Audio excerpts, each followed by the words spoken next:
Hello, with this presentation we're going to briefly discuss the basics of Greece. We're going to focus first on the geography of the region. It's going to be a different geographical animal. It's not like Mesopotamia or Egypt that we've studied before. It's not a river valley civilization.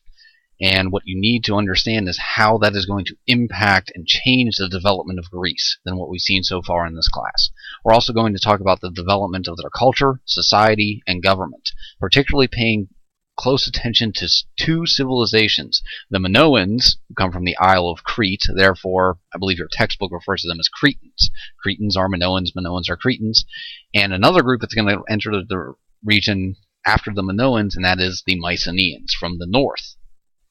The first thing that should jump out at you when you look at the physical geography of Greece, like I said, it's not a river valley civilization, although they do have rivers. It's the mountains.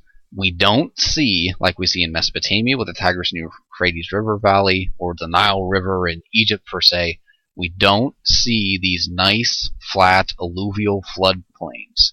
We have rivers, but we don't have the farmland that goes along with it. We don't have that rich deposits of silt, that nice soil to grow crops on the sides of the rivers.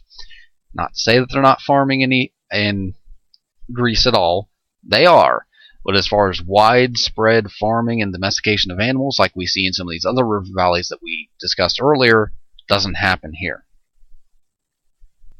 Now, what Greece does have going for it that's good is its location in the world at this time. If you look in the upper right-hand corner in the northeast, you have the Black Sea. The Black Sea is connected to many different trade routes, including the old Silk Road from China.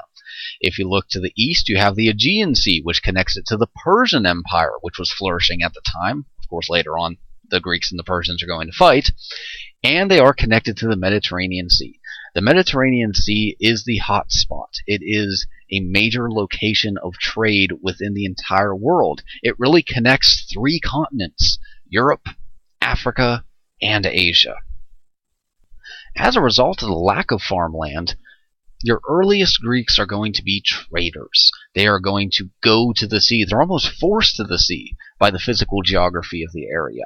And they are going to be sea traders. They're going to later on set up colonies all throughout the Mediterranean, and of course spreading Greek culture. Greece is going to be a very important influencer of later civilizations. Many of the ideas of government, society, religion, can be traced back to the Greeks. Another point I want to make about the physical geography is it's going to help them economically by trade, but it's also, Greece is going to be influenced early on by other civilizations.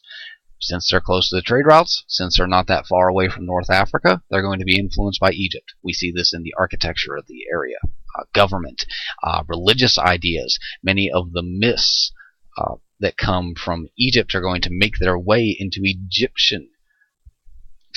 Greek myths as well. So now I want to change gears. We've sort of introduced the physical geography of Greece. Now I want to talk about its two early civilizations. The Minoans, who come from this island of Crete down here, the Cretans, and the Mycenaeans, who are going to come up from this northern region of Greece. So let's talk about the first group, the Minoans, right now. Like I said, from the island of Crete, their focus is on trade. They are looking to set up and establish trading posts all throughout what we will know as mainland Greece. You can see this reflected in their pottery. Myths of giant octopus and squid. Well, the reason that they put an octopus on their pottery is not because an octopus pops up in the cornfield somewhere or anything like that. They are at sea. This is something that they were familiar with. If you look at an early painting of the Minoans, once again, on the left, you see this trading port in this natural harbor that goes inland, and then everybody else is out at sea, going somewhere else. That's what they do. They trade. You have a sea god here. She's holding two handles here to steer a boat. This sea goddess here. So, trade. Very important to the Minoans. Not really there to conquer, but they're there for economic reasons. They're there to really help their own economy on Crete flourish by expanding outward. They establish a capital at Knossos. The person that does this is known as King Minos, hence the Minoan civilization. If you look at these pictures here, you can see that there is influence from particularly ancient Egypt. In the upper right-hand corner, it almost looks hieroglyphic in nature, the posing of these females up here. If you look at the columns were found in Egypt and are going to be very important in Greek architecture and even later on Roman architecture. The extensive palace that is built at Knossos took years and decades to build.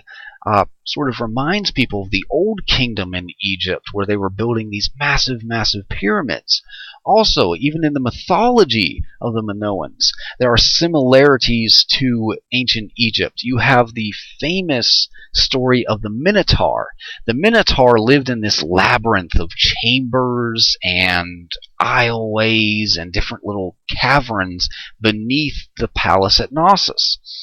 And the Minotaur was half bull and half man. It was this monster, and it would devour these poor little sacrifices that were given to it.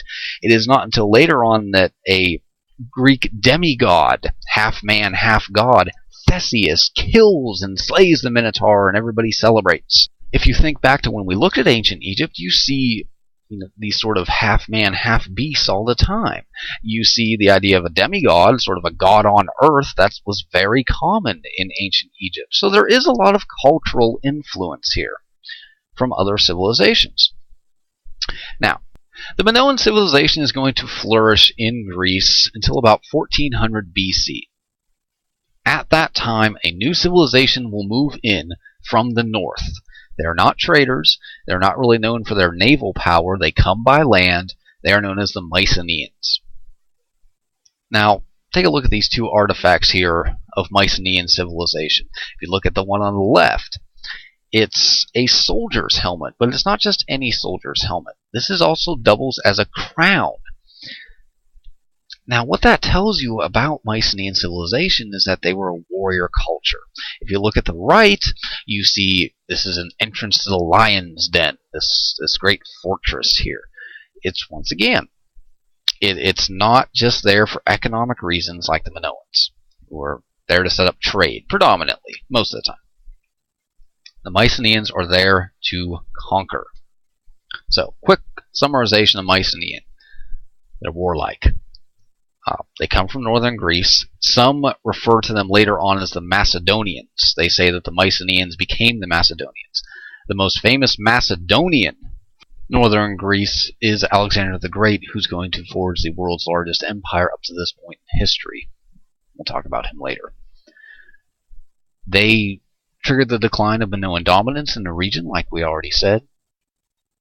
What they establish are individual areas of dominance by military leaders. Remember, Greek geography.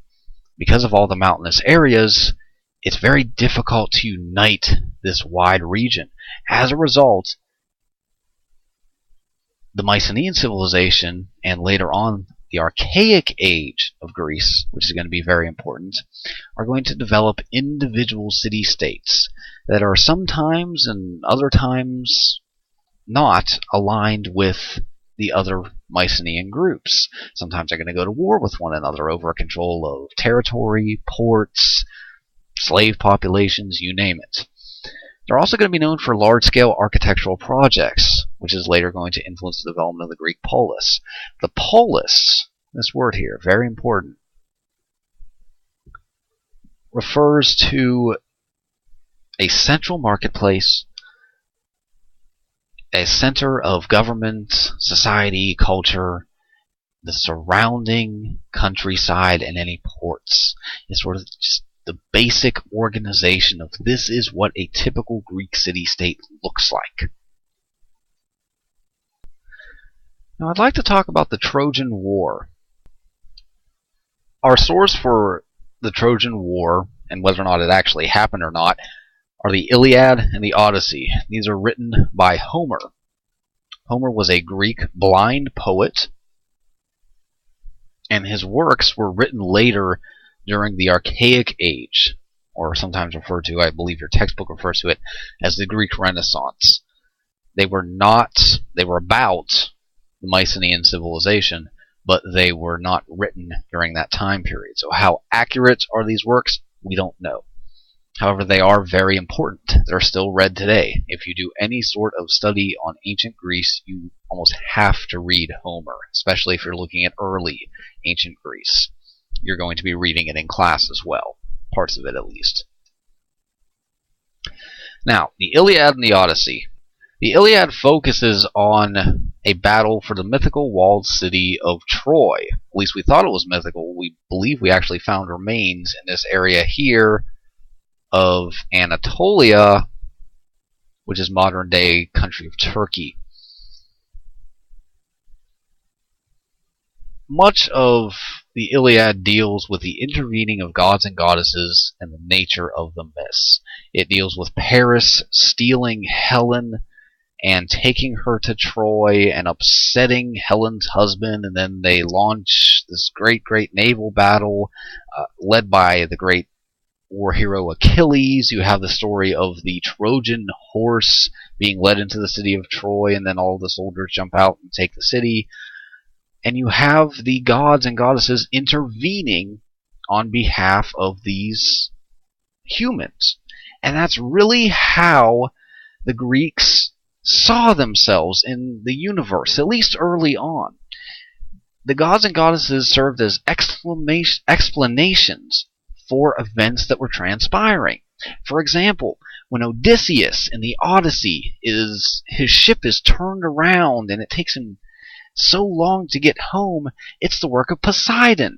Poseidon is the god of the sea, and he is upset that Odysseus killed his son, the Cyclops.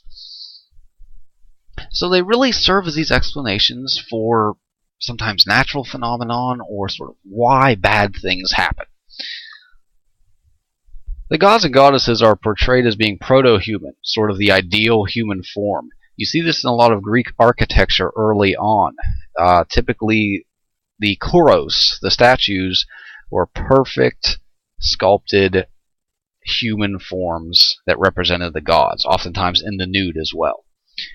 In the Iliad, one of the main focuses is this idea of a warrior's arete, this idea of a virtuous warrior who's going to do anything he has to do to win in battle, no matter what he faces, even death. In the Odyssey, following the story of Odysseus trying to return home, there's really a theme of cleverness and perseverance. This really mirrors early Greek culture. It was very difficult to survive. There were different city-states at war with one another. Everybody's competing over trade. There's not a lot of available farmland that you can just wander into and farm and survive. It's a very difficult lifestyle. So this is portrayed in the Iliad and the Odyssey. And as you'll see in class when we read some excerpts on them, it really gives us a window into the early Greek mindset, how they saw and viewed the world. Let's talk about the decline of this really pre-Greek civilization, the Mycenaeans. We really don't know. There are a lot of, being honest, there are a lot of theories as to why they decline.